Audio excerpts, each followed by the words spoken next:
Greetings everyone. My name is KS Deepak and I welcome you all in the Shield IS episode of the Hindus News Analysis. तो चलिए देखते हैं कि कौन से articles है that we're discussing today. So the first article is on the aspects of new rules on the Forest Right Act. So यहाँ पर जो नए rules हैं, जो नए regulations हैं, उसमें previous act से कैसे changes हैं, क्या-क्या issues है उसमें, क्या-क्या highlights हैं, all this nuances we'll be discussing in our first article. The second article is on the aspects of International Monetary Fund. So यहाँ पर बात करेंगे IMF है क्या, कैसे IMF वर्ल्ड बैंक से अलग होता है, कैसे IMF ऑपरेट करते हैं, what is the mandate of IMF, कैसे वो फॉर्म हुए, all these nuances we'll be discussing in our second article.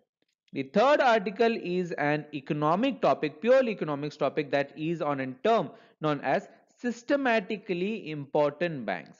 तो यहाँ पर आरबीआई ने काफी सारे बैंक्स को सिस्टमैटिकली इंपॉर्टेंट बैंक्स टैग कर दिया है। सो यहाँ पर जो सिस्टमैटिकली इंपॉर्टेंट बैंक्स है इसका मतलब क्या होता है, उसके क्या क्या इंटरनेशनल गाइडलाइंस हैं, क्या क्या नेशनल गाइडलाइंस है, क्या इंपॉर्टेंस होता है उसे, कैसे रेगुलेशंस वैरी करते हैं, all those nuances will be discussing in our third article and as usual the fourth one is on the quiz of the day.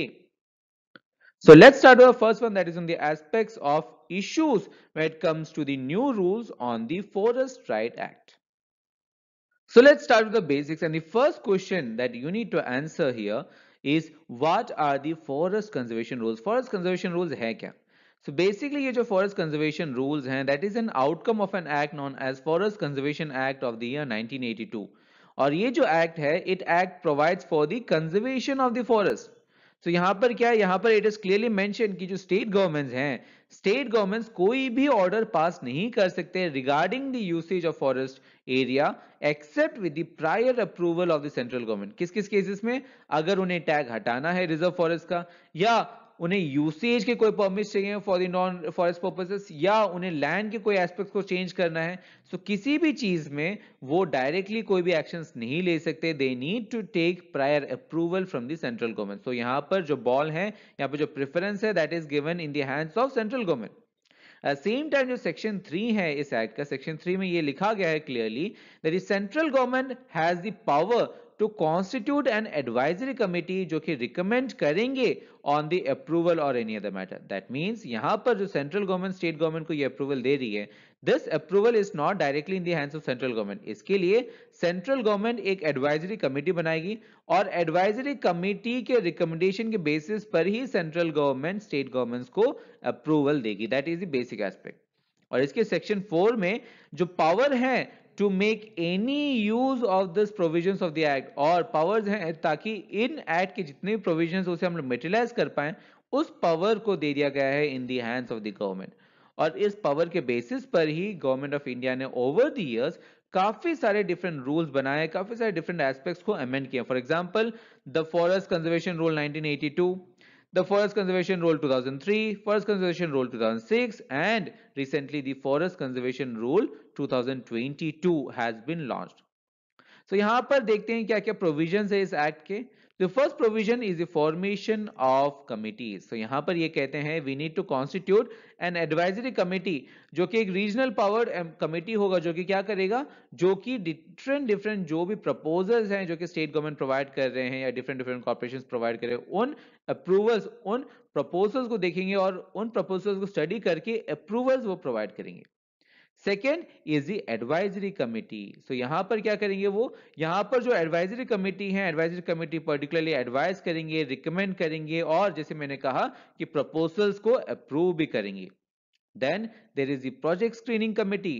So ministry of environment and forest and climate change, इस ministry के अंदर एक committee आएगा known as the project screening committee. और ये committee क्या करेंगे, ये कमेटी पर्टिकुलरली वैसे प्रोजेक्ट्स जिसमें ज्यादा नुआंस्ड लैंड्स को जरूरत है या ज्यादा एनालिसिस की जरूरत है, या ऐसे प्रोजेक्ट्स जो कि आप रिवील कर सकते हो, जो कि आप डायरेक्टली आप उसे प्रपोजल्स को एक्सेप्ट कर सकते हो, वैसे प्रोजेक्ट्स को स्क्रीन करने के लिए एक डिफरेंट कमेटी बना दी गई है. That committee would be known as project screening committee.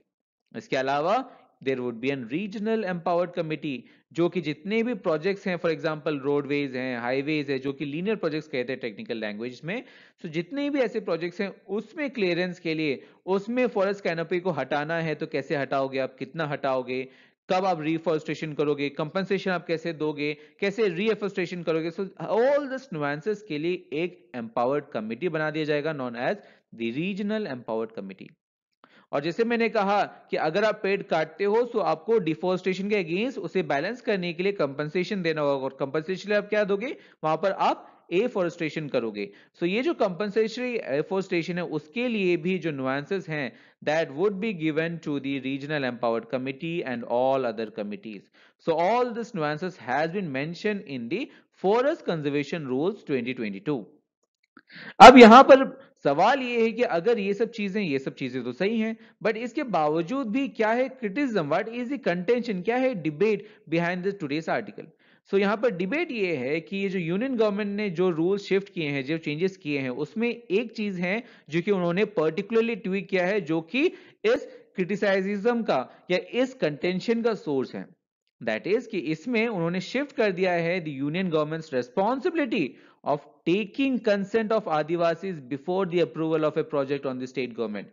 That means यहां पर जो अप्रूवल उन्हें पहले चाहिए था वो अप्रूवल अभी यूनियन गवर्नमेंट मांगते नहीं है आदिवासी से, और बिना इस अप्रूवल, बिना इस कंसेंट के वो डायरेक्टली प्रोजेक्ट को अप्रूवल दे देते हैं। दैट मीन्स यहां पर जो आदिवासी के जो वॉइस हैं, जो कंसेंट है, that is coming under stake.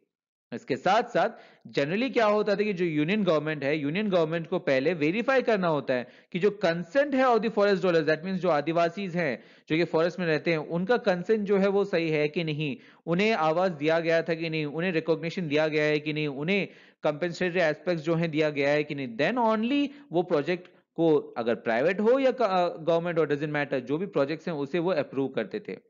But यहां पर क्या कर रहे हैं वो, यहां पर यूनियन गवर्नमेंट इस वेरिफिकेशन का वेट नहीं कर रहे हैं। Without waiting for this verification वो डायरेक्टली जो प्रोजेक्ट्स हैं उसे ग्रीन लाइट दे दे रहे हैं, उसे गो दे दे रहे हैं। सो इसकी वजह से क्या हो रहा है, इसकी वजह से जो आवाज है आदिवासी का, जो आवाज है फॉरेस्ट डॉलर्स का, that is coming under stake, and that is the whole issue behind this controversy, जिसके बेसिस पर आज का आर्टिकल भी बेस्ड है।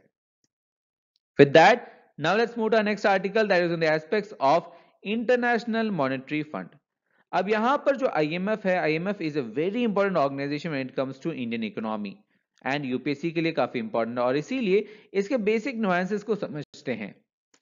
So let's start with what is IMF. IMF है क्या? So as usual, IMF is an abbreviation of International Monetary Fund. So ये क्या है IMF? IMF का जो गठन था that happened way back in 1944 during an conference जिसे हम लोग कहते हैं ब्रिटन वुड कॉन्फ्रेंस, और इसीलिए IMF को हम लोग one of the sisters of Britain would भी कहते हैं हम लोग। और IMF का जो फॉर्मेशन है that was because of the breakdown of the International monetary corporation. जो कॉर्पोरेशन था international monetary during the great depression, वो जो कॉर्पोरेशन है, वो कॉर्पोरेशन में हम लोग ने दरार देखा, और उस कॉर्पोरेशन में जो डिफरेंसेस थे, जो गैप्स थे, उसे ब्रिज करने के लिए, कॉर्पोरेशन बढ़ाने के लिए we needed an organisation, and that is why the International Monetary Fund was formed. So as of now, ये जो ऑर्गेनाइजेशन है, it is having 190 member countries, और हेडक्वार्टर जो है, headquarter is in Washington DC. अब बात करते हैं कि कैसे आईएमएफ और वर्ल्ड बैंक एक दूसरे कोरिलेट करते हैं, एक दूसरे से कोऑपरेट करते हैं, और अगर उनमें सिमिलरिटीज हैं तो आप कैसे उस डिफरेंसेस को शोकेस कर पाओगे, कैसे आप उसे डिफरेंशिएट करोगे, that is the basic question. क्योंकि काफी सारे स्टूडेंट्स में मैंने ये देखा है कि एक क्लैरिटी की कमी है when it comes to IMF और वर्ल्ड बैंक। वो ये कहते हैं कि सर दोनों तो पैसे से रिलेटेड ही ऑर्गेनाइजेशंस हैं, तो वो अपने मैंडेट्स को कैसे अलग करते हैं, वो अपने काम जो है वो कैसे अलग करते हैं, और क्योंकि इंटर रिलेशन है, इंटरकनेक्टनेस है, तो वो कैसे कॉपरेट करते हैं। So for that this slide has been prepared. So यहाँ पर what you need to understand, इसकी जो IMF का mandate है that is more or less similar to the World Bank mandate. For example, IMF क्या करेगा, IMF प्रमोट करेगा global macro economic and financial stability. इसके लिए वो पॉलिसी एडवाइस देगा, कैपेसिटी डेवलपमेंट सपोर्ट देगा, and even short term and medium term loans भी देगा to the countries. On the other hand, World Bank क्या करेगा, वर्ल्ड बैंक भी similarly long term economic development के लिए एक्टिविटीज प्रमोट करता है, पॉवर्टी रिडक्शन के लिए करता है, और टेक्निकल और फाइनेंशियल सपोर्ट भी दे सकता है टू दी कंट्रीज, ताकि वो रिफॉर्म कर पाए, ताकि वो इंप्लीमेंट कर पाए इन रिफॉर्म्स को, इन प्रोजेक्ट्स को।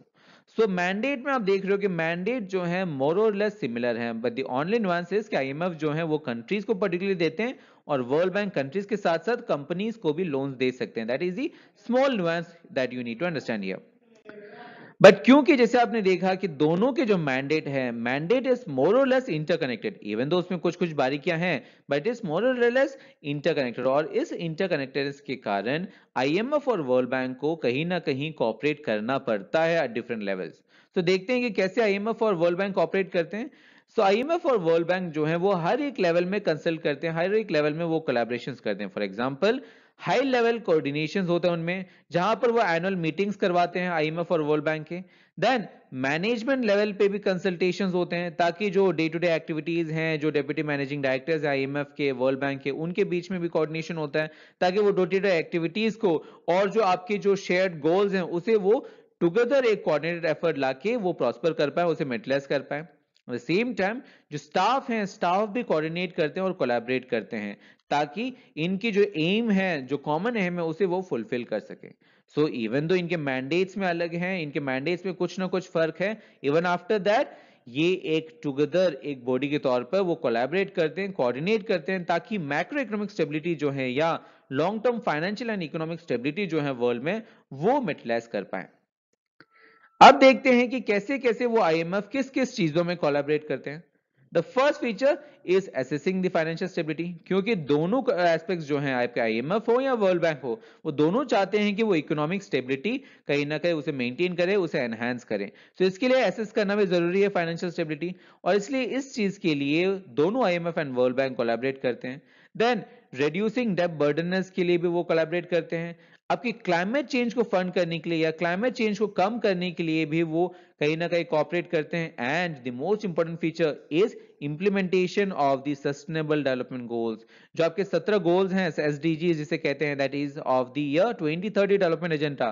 सो उसे फुलफिल करने के लिए भी दोनों ऑर्गेनाइजेशंस कोलैबोरेट करते हैं। That is how the IMF and World Bank are interconnected. With that, now let's move to our next article, that is on the aspects of systematically important banks. अब यहां पर आरबीआई ने SBI, ICICI and HDFC को systematically important banks के criteria के under रखा है, या उसे टैग दे दिया गया है एज सिस्टमैटिकली इंपॉर्टेंट बैंक्स। अब ये जो सिस्टमैटिकली इंपॉर्टेंट बैंक्स है, that is very important from UPSC perspective also, that is very important from economics perspective also. So let's understand the basics. So क्या है सिस्टमैटिकली इंपॉर्टेंट बैंक्स? सो ये जो systematically important banks है, ये kind of tag है, ये एक tag है जो कि हम उन बैंक्स को देते हैं जिनके साइज के कारण या क्रॉस जुरिस्डिक्शनल एक्टिविटीज के कारण, कॉम्प्लेक्सिटी के कारण या इंटरकनेक्टेड के कारण वो इतने बड़े बन जाते हैं that they are tagged too big to fail, वो टू बिग टू फेल हो जाते हैं, और इसके कारण वो सिस्टमैटिकली इंपॉर्टेंट हो जाते हैं। और इसीलिए वैसे बैंक्स को at the time of the distress उन्हें हेल्प करने की जरूरत होती है। गवर्नमेंट को एक कहीं ना कहीं एक फॉरवर्ड अप्रोच रखना होता है, एक प्रोएक्टिव अप्रोच रखना होता है, बेटर रेगुलेशंस करने होते हैं, क्योंकि ये वैसे बैंक्स होते हैं जो कि इकोनॉमी से इतने जुड़े होते हैं कि वो हारेंगे नहीं, वो फेल होंगे नहीं, और अगर वो डिस्ट्रेस होते हैं तो पूरी इकोनॉमी को इंपैक्ट कर सकते हैं। और इसीलिए इन बैंक्स में रेगुलेशंस बढ़ाना, रेगुलेशंस के नुआंसेस हैं, उसे और नुआंस करने का बेसिक एस्पेक्ट है, और इसीलिए हम वैसे बैंक्स को एक टैग देते हैं नॉन एज एसआईबीज या सिस्टमैटिकली इंपॉर्टेंट बैंक्स। और क्यों है ये? क्योंकि एसआईबीज जो हैं, SIBs are subjected to additional policy measures, क्योंकि आपके ऐसे बैंक जो हैं वो इतने जुड़े होते हैं इकोनॉमी से, अगर कोई सिस्टमैटिक रिस्क हो या मॉरल हैजार्ड हो जो कि वो फेस करते हैं, तो वैसे रिस्क को वो साथ साथ वो हटा दें, उसे वो मिटिगेट करें, ताकि उसकी जो इंपैक्ट है वो इकोनॉमी में ना हो। तो यहां पर फर्स्ट सवाल ये उठता है कि सिस्टमैटिक रिस्क होते क्या हैं? सो सिस्टमैटिक रिस्क वैसे रिस्क होते हैं जो कि एसोसिएटेड होते हैं विद द कोलैप्स और failure of A company, industry और फाइनेंशियल इंस्टीट्यूशंस। सो यहां पर जो फाइनेंशियल इंस्टीट्यूशन है, जो कंपनी है, या एंटायर इकोनॉमी की ही बात करें, अगर उनके फेलियर से रिलेटेड कोई रिस्क है, then it is known as systematic risk. इसके अलावा अगर मॉरल हैजार्ड भी है, so what is moral hazard? So moral hazard ऐसे सिचुएशन होते हैं जहां पर जो पार्टी है, party gets involve in an risky event knowing that it would be protected against the risk। So यहां पर क्या कर रहे हैं, यहां पर उन्हें पता है कि जो चीज वो लेने वाले हैं या जो टास्क वो करने वाले हैं वो डेंजरस है, वहां पर रिस्क है, बट इस एश्योरेंस से कि अच्छा अगर इनकेस कुछ बुरा भी हो जाता है तो गवर्नमेंट हमें देखभाल करेंगे, इस एश्योरेंस के बेसिस पर वो ज्यादा रिस्क उठाते हैं। सो इन दोनों चीजों को डील करने के लिए आरबीआई को कहीं ना कहीं एक नुआंस गाइडलाइंस लाना था, ताकि इन बैंक्स को वो बेटर तरीके से रेगुलेट करें, बेटर तरीके से कंट्रोल करें, एट द सेम टाइम उन्हें ऑटोनॉमी भी प्रोवाइड करें। अब ये जो एसआईबीज हैं जो कि इंडिया में हम लोग टैग करते हैं, ये जो एसआईबीज है इसका सोर्स इज दी जीएसआईबी और the global systematically important banks. So ये जो फाइनेंशियल स्टेबिलिटी बोर्ड है, क्या है ये financial stability board? Financial stability board एक इंटरनेशनल बॉडी है जो कि मॉनिटर करते हैं, रिकमेंडेशंस देते हैं, ताकि ग्लोबल फाइनेंशियल सिस्टम को वो एनहांस कर पाए, उसमें कोई भी इश्यूज को मिटिगेट कर पाए। इसीलिए एक बॉडी जिसे हम लोग कहते हैं FSB. At the same time, there's another standard जिसे हम लोग कहते हैं Basel committee on banking supervision. So ये जो कमिटी है, ये जो ग्रुप है, वो क्या करते हैं, एक ग्लोबल स्टैंडर्ड बनाते हैं, ताकि ये जो ग्लोबल फाइनेंशियल सिस्टम है उसे, उसकी जो हेल्थ है वो हेल्थ केयर करते रहे, उसमें कोई भी इश्यूज ना हो, इसके लिए वो स्टैंडर्ड्स भी सेट करते हैं। और वे बैक इन 2011 जो एफएसबी हैं एंड जो बीसीबीएस है, ये दो मिलकर इन्होंने कहा कि हमें एक kind of systematically important banks tag करने चाहिए, ऐसे बैंक्स जो कि पूरे ग्लोबल इकोनॉमी से जुड़े हुए हों, और वैसे बैंक्स को उन्होंने टैग किया as global systematically important banks. अब जब वो ग्लोबल लेवल पे वो टैग कर चुके थे, इसके साथ साथ वो ये भी चाहते थे कि नेशनल लेवल पर भी सिमिलर बैंक्स को वो टैग करें, और इसीलिए जो आरबीआई है, आरबीआई ने in consultation with this BCBS उन्होंने क्या किया, उन्हें पर्टिकुलर इंडिकेटर शॉर्टलिस्ट किए। कैसे इंडिकेटर्स हैं? साइज हो गए, आपकी इंटरकनेक्टेडनेस हो गए, आपकी कॉम्प्लेक्सिटी हो गए, आपकी सब्स्टिट्यूटिबिलिटी हो गई। तो वैसे सब चीजों को देखकर, उनके इंडिकेटर्स को मेजर कर कर उन्होंने, जो आरबीआई है, उन्होंने बीसीबीएस के स्टैंडर्ड्स के अकॉर्डिंगली मिलकर उन्होंने क्या किया, उन्होंने एसआईबीज का जो टैग है वो देने स्टार्ट कर दिए इंडिया में, ताकि वैसे बैंक्स, एसबीआई जैसे बैंक्स हैं, आपके एचडीएफसी जैसे बैंक्स हैं, उन्हें आप बेटर तरीके से रेगुलेट करो, ताकि in case of an distress उनका इंपैक्ट जो है वो इकोनॉमी में ना हो, और डिस्ट्रेस आने से पहले ही उसे मिटिगेट करें, उसे प्रिवेंट करें, या डिस्ट्रेस आ जाते हैं तो उसे, उसकी जो इंपैक्ट्स हैं, उसके जो रिपरकशंस है, उसे वो कम करें। That is the basic aim of tagging banks as एसआईबीज।